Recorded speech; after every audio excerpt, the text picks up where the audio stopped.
जय हिंद फ्रेंड्स। तो हम पढ़ रहे थे सुभाष चंद्र की राजस्थान जी की बुक और आज के सेशन में हम अगले 3 पेज को कंटिन्यू करेंगे। पेज नंबर 34, 35 और 74, 75 और 76 इन 3 पेज को आज के सेशन में कवर करेंगे। शुरू करते हैं आज का सेशन। ठीक वैसे ही सारे शुरू करते हैं मोटिवेशनल कोट या प्रेरक विचार के साथ। तो आज का मोटिवेशनल कोट है कि watch your thoughts which make your watch your thoughts which make your word, and watch your words which make your actions, and watch your actions which makes your character, and watch your character which makes your destiny। है ना, मेरे सामने question लिखा हुआ है, Frank outlay का question है कि अपने शब्दों पर गौर करें, आपके शब्द आपके कामों को बनाते हैं। आपके विचार पर गौर करें, अपने विचारों पर गौर करें, आपके विचार आपके अपने विचारों पर गौर करें, आपका हर एक विचार आपके शब्द में तब्दील हो जाता है। शब्द आपके आपके आपके काम बन जाते हैं और काम आपका कैरेक्टर बन जाता है और कैरेक्टर आपका भाग्य बन जाता है। ठीक है, तो भाग्य बनने की ये प्रोसेस है फ्रैंक आउटले के अनुसार, है ना। तो भाग्य भी हमारे हाथों में इस तरीके से। ठीक है, तो शुरू करते हैं आज का सेशन। बार बार क्यों दोहराती हूँ? देखो, चीजें हमें याद तो है, सबको सब कुछ पता है, लेकिन इन चीजों को दोहराने से ये चीजें पुख्ता होती है ना, कि सब कुछ हमारे हाथों में, अगर हम चाहें तो कर सकते हैं। ठीक है, अगर हमने ठान लिया तो कर सकते हैं। अच्छी बातें दोहराते रहना चाहिए। एक बार देखो, आपको और मुझे सब कुछ पता है, हम बहुत ज्ञानी हैं, सब जानते हैं, लेकिन फिर क्यों नहीं करते? क्योंकि शायद हम सिर्फ उस तोते की भांति इस ज्ञान को जानते हैं जो कहता है कि शिकारी आएगा, दाना डालेगा, जाल बिछाएगा, लेकिन जाल में फंसना नहीं, है ना। वो दोहरा रहा है लेकिन फिर भी कर रहा है ना। तो एक्शन सिर्फ चीजें पता होने से कुछ नहीं होता है, वो एक्शन में भी होनी चाहिए। ठीक है, तो शुरू करते हैं आज का सेशन। आज हम 3 पेज पढ़ने वाले नेक्स्ट 3 पेज पढ़ने वाले हैं। 3 पेजेस में हम बहुउद्देशीय परियोजना को पढ़ेंगे। बहुउद्देशीय परियोजना का सेगमेंट शुरू ही हुआ है। तो पेज नंबर 74, 75 और 76 में इन तीनों पेजेस में बहुउद्देशीय योजना को कवर किया गया। बहुउद्देशीय योजना में अपन माही नदियों के नाम बोलिए। ठीक है, माही को पढ़ेंगे, चंबल को पढ़ेंगे और एक भाखड़ा बांध को जानेंगे, नागल बांध को जानेंगे। और इसके अलावा हम इंदिरा गांधी नहर को पढ़ेंगे, जिसे अपन पहले राजस्थान नहर के नाम से जानते थे। इसके कुछ महत्वपूर्ण तथ्यों को भी जानेंगे। ठीक है, तो भाखड़ा बांध के बारे में बस इतना है कि ये दूसरा सबसे बड़ा बांध है। पहला टिहरी बांध है और गुरुत्व बल के आधार पर सबसे बड़ा बांध है। और सरदार वल्लभ भाई पटेल के द्वारा, जवाहरलाल नेहरू के द्वारा इसे कुछ संज्ञा भी दी गई थी, थोड़ा सा मिस हो रहा है कुछ नाम भी दिया गया इसको। और ये सतलज नदी पर बना हुआ है। और इसके अलावा नागल बांध है, जो कि अमुक जिले जैसे गंगानगर, हनुमानगढ़, शायद समथिंग इन जिलों को लाभ पहुंचाने का काम करता है। और यहाँ 2 नहर बनी हुई है, एक तो भाखड़ा समथिंग कुछ है और एक और कुछ ऐसी नहर है, 2 नहरें हैं। और इसका निर्माण काल भी गिवन था। और इसके अलावा कुछ तथ्य गिवन थे कि इतना इतना लंबाई चौड़ाई ऊंचाई है ना। बहुत ज्यादा तो नहीं, बहुत ज्यादा क्लियर करते नहीं, लेकिन हाँ, लंबाई चौड़ाई ऊंचाई के बारे में कुछ हल्की सी इन्फॉर्मेशन थी। बहुउद्देशीय परियोजना एक लघु होती है, एक मध्यम होती है, एक वृहद परियोजना होती है। तो 0 से 1000 हेक्टेयर, 1000 से शायद 20,000 हेक्टेयर, 20,000 से ज्यादा, है ना। तो लघु, मध्यम और दीर्घ, वृहद। इसके अलावा यहाँ चंबल बहुउद्देशीय परियोजना के बारे में जानकारी दी हुई थी। और एक हल्का सा BLSP करके कुछ योजना थी, जो भाखड़ा बांध के पानी को कंट्रोल करने के लिए, और एक कोई अमुक नदी उसके बहाव कंट्रोल करने के लिए। ठीक है, और चंबल बहुउद्देशीय परियोजना के बारे में इंफॉर्मेशन गिवन है कि यहाँ 4 बांध है, इस पर 4 बांध है। और कौन कौन से? तो जवाहर सागर है और कोटा है और गांधी है, इंदिरा गांधी गांधी बांध है ना, हाँ गांधी बांध ही समझो कुछ। और इसके अलावा एक और कोई बांध है, ये सब क्रमशः बता रही हूँ। इसके अलावा इनकी क्रमशः नाम लेंगे, नाम को दोहराएंगे और इसके बाद इन बांधों की अपनी अपनी कुछ विशेषता है। ठीक है, और सबसे पहले गांधी, है ना, और इसके बाद कोटा बैराज, और फिर राणा प्रताप, और फिर जवाहर सागर। पहला जो है वो जलभराव की दृष्टि से सर्वाधिक घनत्व वाला, सर्वाधिक सघन, है ना, घनत्व ऐसा कुछ है। और 3rd नंबर वाला जो है वो राजस्थान में सर्वाधिक घनत्व वाला है। ठीक है, ये पूरा चंबल बहाव में सर्वाधिक घनत्व वाला पहला है और राजस्थान में सर्वाधिक घनत्व वाला 3रे नंबर वाला बांध है। और इसके अलावा पर एक रावत भाटा को जल पहुंचाने का काम 3rd नंबर वाला बांध करता है। ठीक है, और इसके अलावा 4th बांध में गिवन है कि ये पिकअप बांध है। और 2nd में गिवन है कि ये जो बेसिकली एक इंफॉर्मेशन सब में है। ठीक है, कि इसमें जल विद्युत का निर्माण होता है, 1st में जल विद्युत का निर्माण नहीं होता है। ठीक है, ये हल्की हल्की सी इन्फॉर्मेशन गिवन है चारों भागों को लेकर के। इसके अलावा पीछे फिर बता रखा था कि 193 इतना इतना मेगावाट दोनों दोनों राज्यों को डिस्ट्रीब्यूट है, ठीक है, मतलब दोनों राज्यों में इतना इतना मेगावाट उत्पादित होता है, ऊर्जा का उत्पादन होता है, विद्युत का उत्पादन होता है। इसके अलावा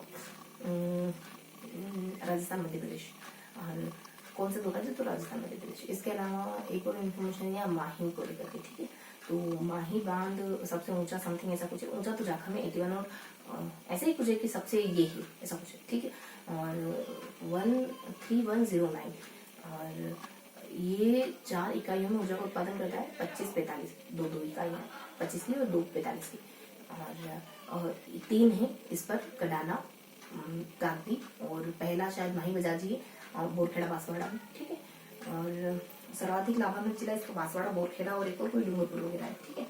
इसके अलावा थोड़ा सा व्यास राजस्थान नहर के बारे में गिवन था, जिसे अपन इंदिरा गांधी नहर के नाम से जानते हैं।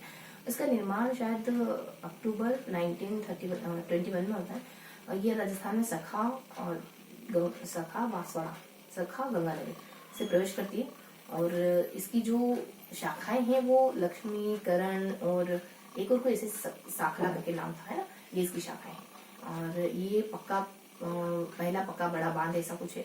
और इसके अलावा इसकी वितरिकाओं की लंबाई 12-18 है, ठीक है, और फिर इसका निर्माण कब होता है, तो ये आजादी के आसपास ही 59 समथिंग, हाँ, और वो 4 बांध है ना, उनके बारे में ध्यान रखेंगे, 59, 60 और 70 और 73 समथिंग क्रमशः ही बताया निर्माण। और इसके अलावा हाँ, इंदिरा गांधी नहर को अपन राजस्थान नहर को पढ़ते थे ना, तो ये आजादी के लगभग आसपास ही बना है, और 59 समथिंग, और ये गोविंद पंत करके फिर पुनरुद्धार वगैरह, फिर पुनरुद्घाटन वगैरह भी होता है 1-2 सालों के बाद, और फिर 84 में इसका नाम इंदिरा गांधी नहर रख दिया गया, और इसकी 2 शाखाएं हैं, एक तो पेडामा, एक कौन सा बेसिन है वहां से लगा करके जो पडाना तक, कौन सा बेसिन थोड़ा सा नाम नहीं सुन रहा, एक पेडाना से मोहनगढ़ तक, और पहले लिफ्ट नहर है दोनों, है ना, दोनों की लंबाई मतलब लंबाई कितनी है, तो 204 और 189 था। और फिर इसको क्लासिफाई करा था, मैं आपको सारणी बता रही हूँ ना, यहाँ सारणी जो थी इंदिरा गांधी नहर, उसके फिर 2 हिस्से कर रखे थे, एक अमुक से लगाकर कोई बेसिन है ना, पता नहीं क्या बेसिन था, और वहां से पढ़ाना, फिर पढ़ाना से मनोहरगढ़, ठीक है, और फिर पहले को फिर क्लासिफाई कर रखा था 3 भागों में, पंजाब, हरियाणा और राजस्थान में, और ठीक है, और जहाँ क्लासिफिकेशन था ना वहाँ 204 और 189 ये 2 आंकड़े दिए होते, जैसा मैं पढ़ा वैसा वैसा आपको बता रही हूँ। फिर लास्ट में जो हम थोड़ा सा पढ़ते हैं इंदिरा गांधी नहर के बारे में, यानी राजस्थान नहर के बारे में, कंवर सिंह का नाम था, और 2 लिफ्ट नहरें इसकी, है ना, एक का लंबा चौड़ा ऊंचाई बता रखी थी, फीडर करके इंदिरा गांधी फीडर की लंबा चौड़ा ऊंचाई ऐसा करके कुछ बता रखा था। तो टोटल मुख्य नहर की लंबाई ना 445 है, इंदिरा गांधी नहर की लंबा चौड़ा ऊंचाई कुछ ऐसा था कि 204 है, और कुछ 136 समथिंग है, और कुछ 21 समथिंग, है ना, तीनों एक साथ समथिंग। और इसके अलावा कोई प्रस्ताव पास होना है 2020 तक, यानी 179 रुपीज खर्च होंगे, और शायद इसको बेहतर बनाने की कोशिश करी जाएगी, और 95 में 97 में 200 में पता नहीं कुछ बदलाव आया है इसमें, ठीक है।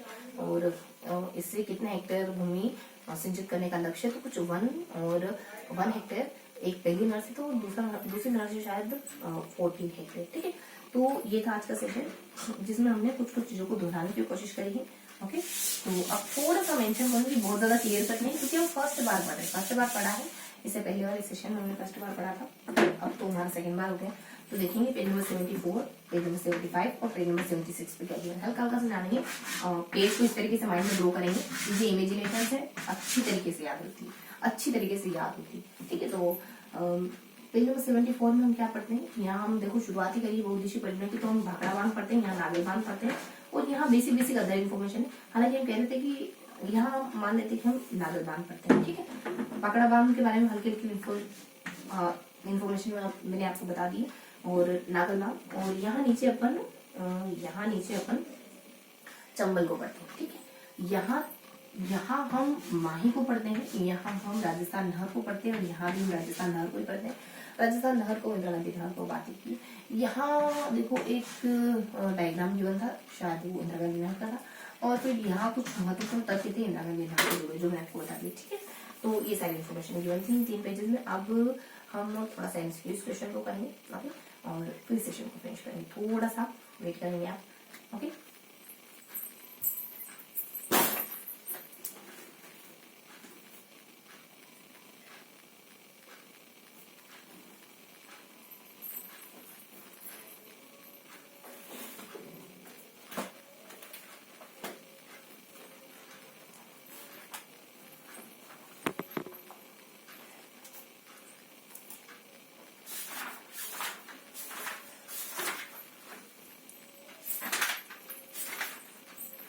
तो जैसा कि अपन 21 क्वेश्चन कर रहे थे, तो आज भी 21 क्वेश्चन करेंगे।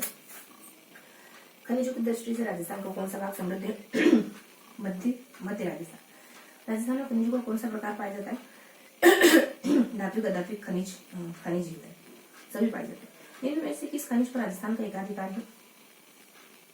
जस्ता और फ्लोराइड पर है, जास्पर और वोल्स्ट्रोनाइट पर है, अबेस्टस एवं सोपस्टोन पर है, सभी पर है।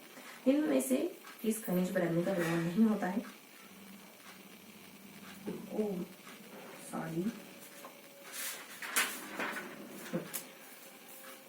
अलोह धातु